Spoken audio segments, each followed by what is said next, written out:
Bermula dari tahun 1987. Cukup panjang nih ya. Cukup panjang ya. Walaupun sebelumnya sebelum tahun itu juga sebetulnya saya sudah melakukan perjalanan masuk ke wilayah Jawa Timur. Tempat-tempat suci ya, tempat-tempat sakral itu kita jalani ke sana dan kita di sana hanya ya sekedar katakanlah sekedar sembahyang begitu ya. Itu dari Bali kami sudah, lalu kami masuk ke Jawa Timur, yaitu pertama masuk ke Jolotundo, ya kantong-kantong umat Hindu. Saya akan belajar dulu tentang budaya mereka, tradisi mereka, adat mereka, dan yang penting pantangan mereka. Nah ini yang penting. Saya tidak mau artinya datang ke sebuah tempat, sebuah wilayah, lalu saya main tabrak aja. Saya buka sebuah selendang yang saya bawa, ya, saya tebarkan selendang itu, selendang merah. Kemudian di sana ada rajahan-rajahan. Langsung beliau yang dari suku Huaulu ini mengatakan, "Loh, itu leluhur saya."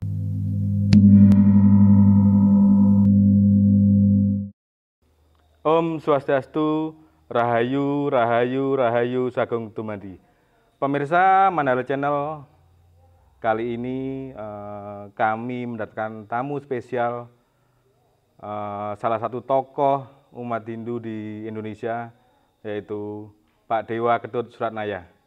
Om Swastiastu Pak Dewa. Om Swastiastu Mas Tio. Gimana kabarnya? Baik. Ya. Beruntung sekali kami malam ini, kali ini bisa ketemu dengan Pak Dewa. Nah, mumpung ketemu, kami ada beberapa pertanyaan nih untuk Pak Dewa. Nah, mudah-mudahan ini menjadi informasi yang menarik bagi kita umat Hindu di Nusantara terkait dengan perjalanan Pak Dewa Suratnaya. Nah, ada beberapa pertanyaan yang mau kami sampaikan. Satu adalah, apa sih yang melatar belakangi Pak Dewa kok bisa terjun ke dunia spiritual? Baik, Mas Tio, terima kasih. Om Swastiastu, para pemirsa Mandala Channel yang saya hormati. Memang ini sebuah cerita yang panjang ya. Jadi sebetulnya latar belakang utama saya melakukan perjalanan ini karena bakti kepada leluhur Nusantara sebetulnya ya. Jadi bakti kepada leluhur Nusantara yang sudah memberikan banyak sekali untuk kita sehingga kita bisa menikmati karya-karya beliau di Nusantara ini, ya. Itu yang pertama. Nah kemudian tentu tidak cukup hanya itu saja sebetulnya. Sebetulnya ini bermula dari tahun 1987. Cukup panjang nih ya. Cukup panjang ya.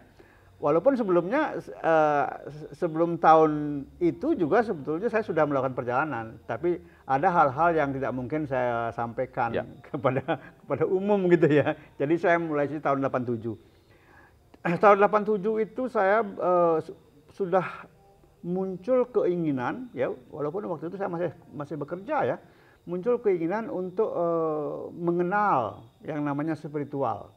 Ya, sebagai umat Hindu barangkali hal ini bukanlah sesuatu yang istimewa. Nah, lalu kemudian saya bertemu dengan orang-orang yang memang saya anggap sebagai figur-figur yang betul-betul bisa menuntun, bisa memberikan sesuatu kepada saya terkait dengan spiritualitas ini. Ya, saya banyak sekali bertemu, mungkin belasan orang lah. Ya, akhirnya yang efektif waktu itu menuntun perjalanan saya itu sejak tahun 87 itu ada satu orang ya, beliau asal Lamongan ya, saya memanggil beliau itu Romo Adi Suworo. Nah beliaulah yang pertama kali, memang pertemuan itu unik ya, tiba-tiba saja beliau muncul di tempat saya bekerja, ya tiba-tiba muncul di sana bersama satu orang yang memang saya tidak mengenal. Jadi beliau pun saya nggak kenal. Terus teman yang menemani itu pun juga saya nggak kenal temannya beliau itu. Ya, tiba-tiba saya ditegur karena memang cukup lama saya itu tidak melakukan ibadah sebagai umat Hindu ya, tidak melakukan persembahyangan, ya macam-macam lah. Ditegur saya. Nah akhirnya apa? Saya mulai menyadari bahwa ada sesuatu yang harus merubah mindset saya. Jadi beliau itu tinggal di Bali waktu itu, saya diminta datang ke Bali dan saya kemudian pertama kali datang ke Pura Luhur Uluwatu di daerah Kabupaten Badung ya, Denpasar itu. Di sanalah saya mulai melakukan sebuah prosesi, katakanlah penyucian begitu ya, penyucian dan pengenalan terhadap alam spiritual itu. Walaupun saya waktu itu masih agak ngeyel juga, biasalah, ya agak ngeyel juga. Nah, dari sana beliau banyak sekali memberikan ujangan tentang spiritual itu. Ya, akhirnya saya yang tinggal di Jakarta dan bekerja di Jakarta, setiap ada waktu luang saya ke Bali, ya misalnya weekend saya ke Bali, itu langsung kita menuju pura-pura tertentu di Bali. Misalnya ada di Bali Barat itu ada Pura Puranca ya, kemudian saya selalu kalau ke Bali mesti ke Pura Luhur Uluwatu itu, dan kemudian juga saya ke daerah Bali Utara itu ada pura yang namanya Pura Ponjok Batu lah ya. Nah, ke sana 3 pura ini menjadi pura yang favorit buat saya. Dan ketika kemudian penuntun saya ini pindah dari Bali ke tempat asalnya di Jawa Timur, yaitu di Lamongan, kami menggunakan Lamongan ini sebagai base camp akhirnya. Jadi setiap saya ada waktu lowong, saya mesti ke Lamongan, dan dari Lamongan lah kita menyeberang ke Bali. Selalu ke Bali waktu itu ya, selalu ke Bali. Kita mulai dari Bali Barat di Pura Puranca itu, kemudian ke Pura Luhur Uluwatu, lalu kami ke utara ke Pura Ponjok Batu, dan 3 tempat ini sebetulnya yang membuat saya betul-betul memahami seperti apa sih alam spirit itu ya. Nah, itu di Bali. Nah, kemudian ada seorang teman saya yang memang sudah lebih dulu melakukan perjalanan-perjalanan seperti itu. Lalu kemudian teman ini mengajak saya dan penuntun ini untuk masuk ke wilayah Jawa Timur. Tempat-tempat suci ya, tempat-tempat sakral itu kita jalani ke sana, dan kita di sana hanya ya sekedar katakanlah sekedar sembahyang begitu ya. Itu dari Bali kami sudah, lalu kami masuk ke Jawa Timur, yaitu pertama masuk ke Jolotundo ya, di Gunung Penanggungan ya, Jolotundo. Nah, dari Jolotundo kami masuk ke Jawa Tengah ke wilayah Gunung Lawu. Itu masih belum tahun 90-an itu, belum. Jadi masih tempat-tempat yang kami kunjungi itu masih sepi. Jarang sekali kita bertemu dengan orang-orang yang ada di tempat-tempat itu. Jadi dari Jolotundo kami ke Gunung Lawu, yaitu ke Candi Ceto, ya, kemudian ke Candi Sukuh, gitu. Nah, kemudian dari Jawa Tengah kami merambah ke Jawa Barat. Ya, Jawa Barat tujuannya yang itu adalah Pelabuhan Ratu. Nah, itu sering sekali. Nah, kemudian perjalanan-perjalanan seperti ini itu hampir 10 tahun. Jadi tahun 1987 sampai bahkan menjelang 1998. Nah, karena waktu itu Krismon, kami berhenti.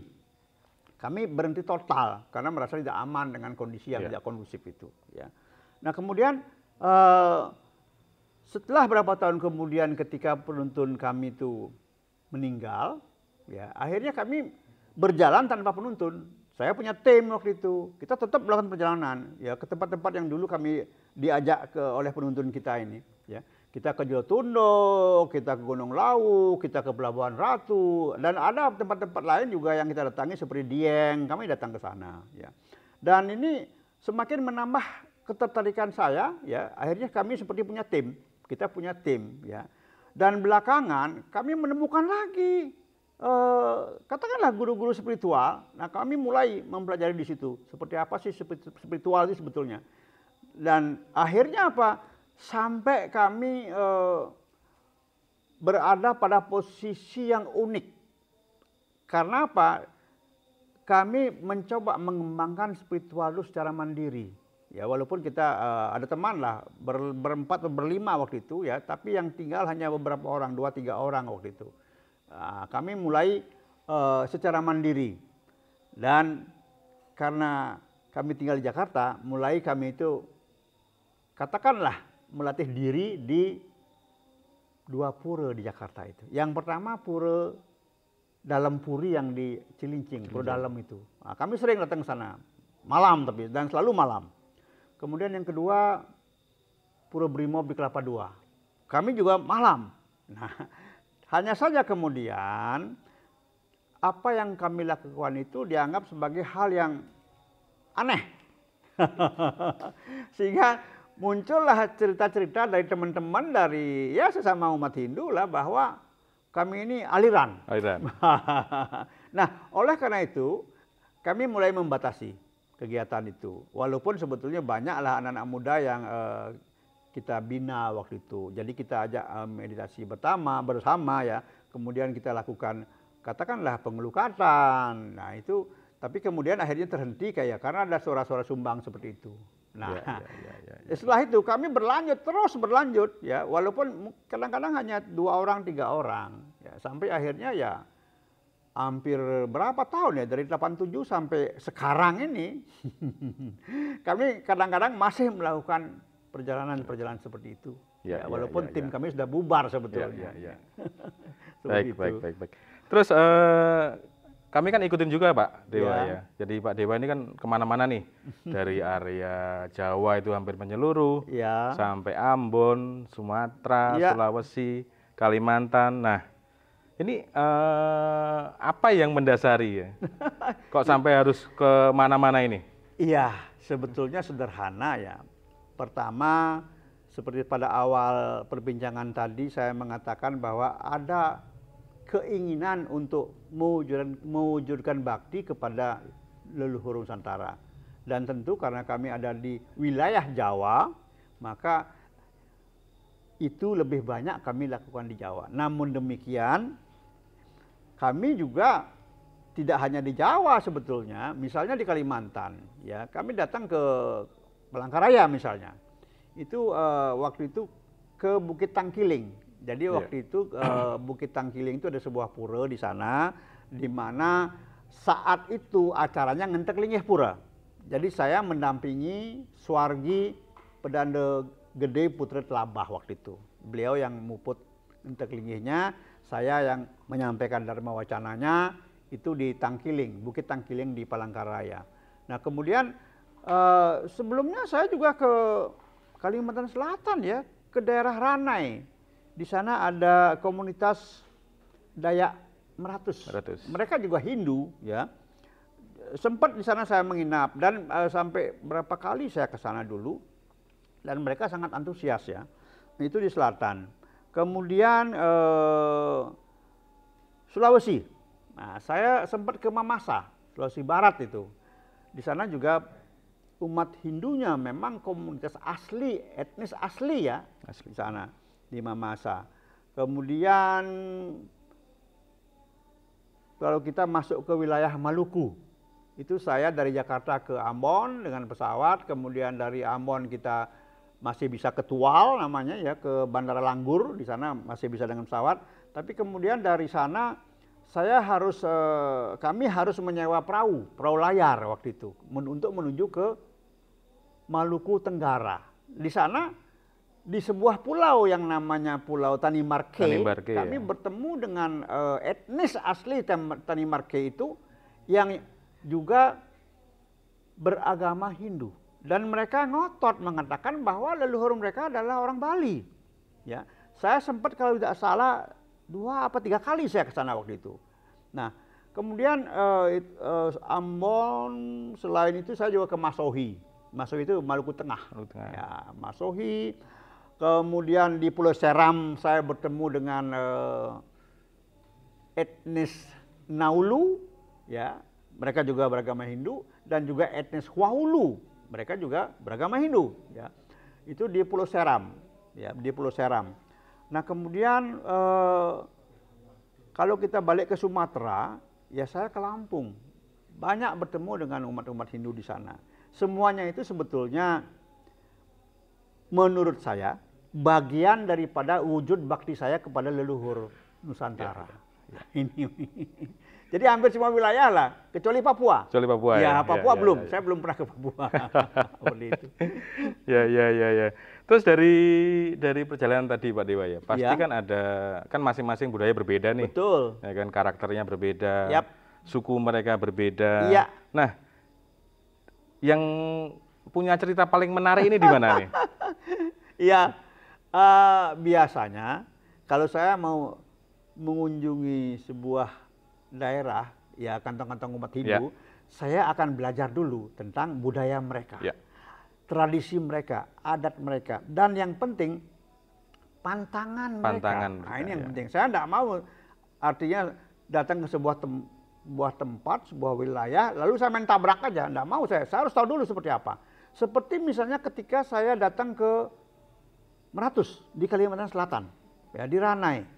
Di sana sempat saya menginap semalam, ya saya kalau nggak salah 2 kali ke sana itu ya. Tapi yang pertemuan pertama itu unik, ya.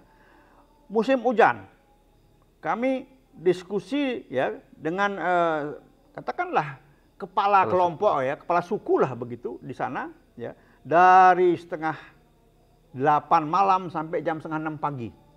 Kami diskusi. Sampai terakhir beliau berbisik kepada saya. Saya ingin bertanya.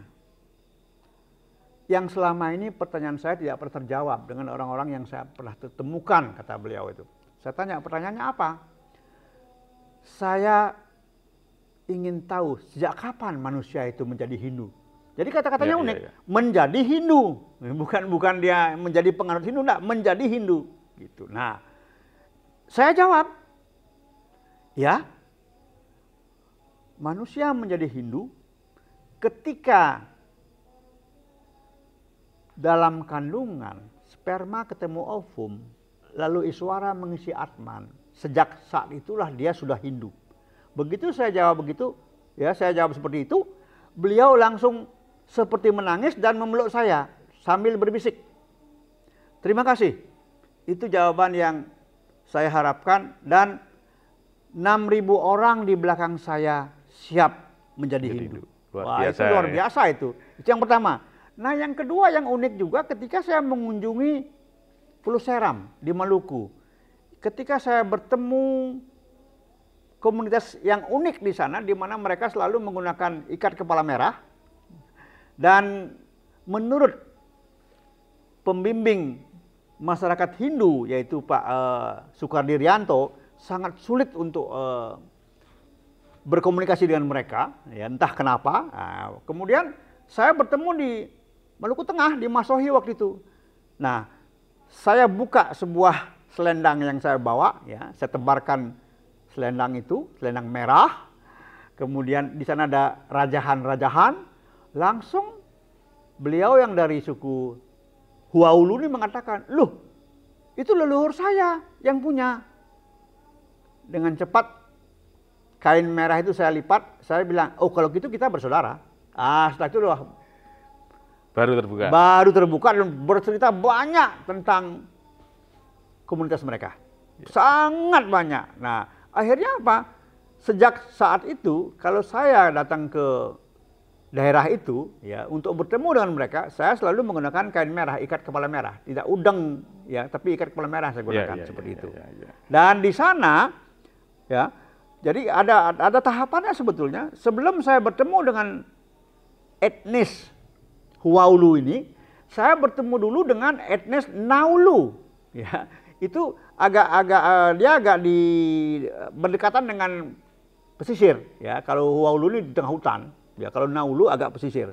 Nah, di sana kami sempat menginap, ya, satu malam. Kemudian mereka bercerita, unik ceritanya, sangat unik dan tidak terbayangkan. Jadi mereka bercerita bahwa pemerintah daerah di sana itu tidak mengakui agama Hindu seperti apa yang mereka lakukan. Karena mereka menganggap bahwa pemerintah di sana menganggap bahwa kegiatan keagamaan Hindu mereka itu berbeda dengan Bali. Sehingga apa dampaknya? Setiap ada pernikahan secara adat, lalu yang mestinya ditangani oleh catatan sipil, ditolak. Artinya begini, oh bukan, ini bukan Hindu ini. Oleh karena itu mereka harus memilih, dilakukan prosesi pernikahan ulang dan memilih seperti apa, mau secara agama Islam, mau secara agama Nasrani, seperti itu. Nah, akhirnya apa yang terjadi? Karena banyak umat Hindu etnis Naulu ini tidak mau dia melakukan prosesi non-Hindu, non ada apa, tidak seperti adat mereka.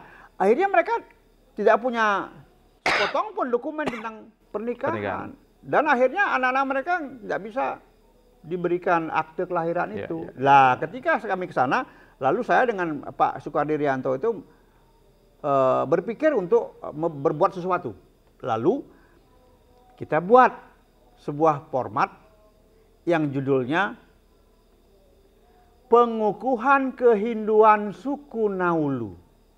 Jadi ada 54 orang kalau nggak salah waktu itu, saya foto semua, kemudian kita buatkan sertifikatnya, lalu ditandatangan oleh Pembimas Pak Soekardi Rianto dan Ketua PHDI Provinsi. Nah, lalu kita laminating. Dengan ini ternyata ketika dibawa ke catatan sipil diterima. Nah, sejak saat itulah tidak ada penolakan lagi. Nah, untuk melakukan ini kita buat sebuah prosesi kecil. Ya, apakah itu Sudi Udani, apakah bukan? Yang jelas saya sebetulnya nggak berani mengatakan itu Sudi Udani. Saya hanya mengatakan ini prosesi pengukuhan hanya dengan dupa dan buah sirih. Ya, kita lakukan itu, lalu kita buat sertifikat. Ini mereka manfaatkan itu di suku Naulu. Nah, kemudian beberapa bulan berikutnya kami masuk lagi ke daerah yang lebih hutan lah begitu ya, ke suku Huaulu. Nah, di sana kami melakukan prosesi Sudiwadani terhadap lebih dari 100 orang suku Huaulu. Dan uniknya prosesi itu disaksikan oleh teman-teman dari Nasrani dan juga Muslim. Karena kami nggak mau, tidak ingin sembunyi-sembunyi seperti itu. Nah, jadi kalau kita berkunjung ke daerah, memang ada hal-hal unik yang kita nggak bisa hindarkan. Ya, tidak bisa kita hindarkan. Seperti ketika saya ke Bangka, Pulau Bangka, ke Pangkal Pinang. Nah, di sana saya bertemu sebuah pantangan yang unik. Di sana, kalau sudah maghrib, sore, begitu, nah kita jangan coba-coba membawa telur ayam dan pisang. Mesti mengalami musibah. Nah, ini uniknya. Jadi jangan coba-coba. Nah, terus saya mengambil kesimpulan bahwa memang benda-benda tadi itu, telur dan pisang itu sebetulnya merupakan semacam makanan bagi katakanlah dimensi yang ada di sana. Ya. Nah, ini. Jadi saya ingin menegaskan kembali bahwa kalau kita pergi ke daerah kemanapun itu, coba pelajari dulu sejarahnya, tradisinya, adatnya. Ini yang penting sebetulnya. Jadi kita tidak melanggar etika. Nah, ini saya ingin mengingatkan siapapun itu kalau pergi dari sebuah daerah ya ke daerah yang lain, ingat jangan melanggar etika. Itu berbahaya. Seperti itu. Terus dari pertanyaan terakhir nih, dari perjalanan tadi pernah tidak, ya kan, Pak Dewa ini mengalami penolakan nih dari umat Hindu setempat yang didatangi oleh Pak Dewa?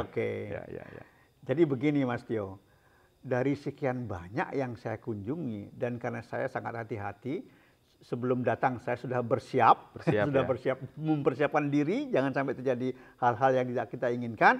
Ya, Astungkara selama ini belum pernah ada penolakan, malah mereka sangat antusias.